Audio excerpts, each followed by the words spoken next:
Role model, nilai dasar berakhlak, belajar dari Kiai Haji Abdul Rahman Wahid. Kelompok 4B, Muhammad Aulia Kemal Fasas, Nadila Ika Arifianti, Muhammad Ihsan, Muhammad Faiz Al-Afifi, dan Fitri Latifah. Latar belakang tokoh, beliau bernama Kiai Haji Abdul Rahman Wahid yang kemudian masyhur dengan sebutan Gus Dur. Lahir 7 September 1940 di Jombang, Jawa Timur. Merupakan Presiden Republik Indonesia keempat sejak tahun 1999 sampai 2001. Beliau merupakan seorang ulama, budayawan, pejuang kemanusiaan, dan tokoh pluralisme. Dikenal juga sebagai sosok yang sangat rendah hati, humoris, visioner, dan konsisten membela kaum lemah. Mengapa Gus Dur layak dijadikan role model ASN? Karena dalam hemat kami, Gus Dur memiliki integritas yang tinggi dalam memegang prinsip. Kemudian Gus Dur merupakan sosok yang mempraktikkan nilai pelayanan publik tanpa diskriminasi, mengedepankan kemanusiaan di atas kepentingan politik, teladan kepemimpinan yang harmonis di tengah perbedaan. Kemudian daripada poin-poin berakhlak itu sendiri yang melekat pada diri Gus Dur adalah berorientasi pelayanan.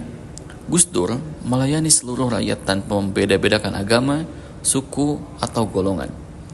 Contoh nyata adalah memperjuangkan hak minoritas, membuka ruang dialog antar agama, dan memperluas kebebasan pers.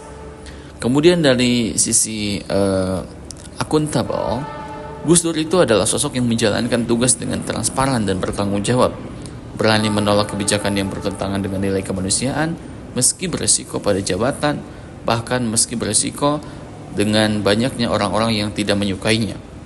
Kemudian dari sisi kolaboratif, Gus Dur mengajak berbagai elemen bangsa untuk bekerja sama, termasuk ulama, seniman, aktivitas, dan politisi. Kemudian Gus Dur memperkuat jaringan lintas sektor demi kemajuan bersama. Dari sisi kompeten, Gus Dur adalah sosok yang memiliki pengetahuan luas di bidang politik, sejarah, budaya, dan agama. Kemudian juga beliau adalah menggunakan wawasan tersebut untuk mengambil keputusan yang tepat bagi bangsa. Dinilai dari berbagai perspektif, dari berbagai sisi yang beliau kuasai, tentunya dari bilang politik, sejarah, budaya, serta agama tadi. Kemudian dalam nilai adaptif, Gus Dur terbuka terhadap perubahan sosial, politik, dan teknologi, sehingga beliau memanfaatkan forum internasional untuk memperjuangkan kepentingan Indonesia. Beliau adalah sosok yang harmonis juga, karena memiliki pengetahuan luas di bidang politik, sejarah, budaya, dan agama. Kemudian beliau juga adalah orang-orang sosok yang menggunakan wawasan tersebut untuk mengambil keputusan yang tepat bagi bangsa. Kemudian beliau adalah sosok yang loyal. Beliau sangat setia kepada Pancasila, Undang-Undang 45, dan menjaga keutuhan NKRI. Konsisten memperjuangkan persatuan bangsa di tengah konflik sosial dan politik, terutama pada masa beliau menjabat sebagai presiden.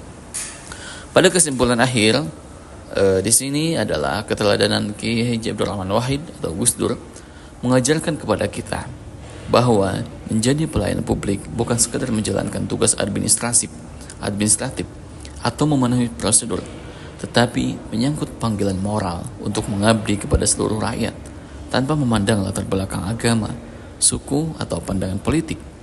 Dalam perjalanan hidup Gus Dur menunjukkan bahwa kekuasaan sejati bukan terletak pada jabatan, melainkan pada keberanian untuk membela yang lemah, konsistensi dalam memegang prinsip, dan kerendahan hati untuk tetap dekat dengan rakyat.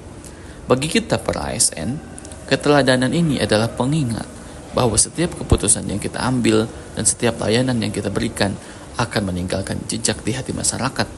Oleh karena itu, marilah kita menjadikan semangat Gus Dur sebagai inspirasi untuk bekerja dengan penuh dedikasi, memegang teguh integritas, dan mengutamakan kemaslahatan bangsa di atas kepentingan pribadi atau golongan. Terima kasih. Wassalamualaikum warahmatullahi wabarakatuh.